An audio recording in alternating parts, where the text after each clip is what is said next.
Shoutout nga pala sa mga sa mga broken at iniwan. Kakantahan ko po kayo mga lods.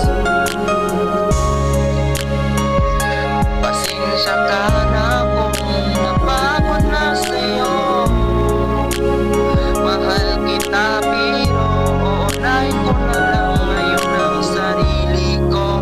Alam kong di ka na masaya sa akin, ano pang magagawa ko? Tatanggapin ko na ang lahat kung yun ang ikakatuwa mo. Buburain ko na ang lahat ng dati nating pinaplano na binubuo mo ngayon kasama ang ibang tao. Oo, masakit sa akin pero kailangan tiisin ko ang lahat. Sige, panalo ka na, wag mo na kung katuin pa ng mga sumbat. Pagod na kung iangat pa ang sarili ko sa'yo. Di mo man lang magagawa kung yun talaga ang gusto mo. Basta ako, ginawa ko ang lahat, di mo man lang nadama. Kapalit ng pagpatak ng luha sa aking mga mata.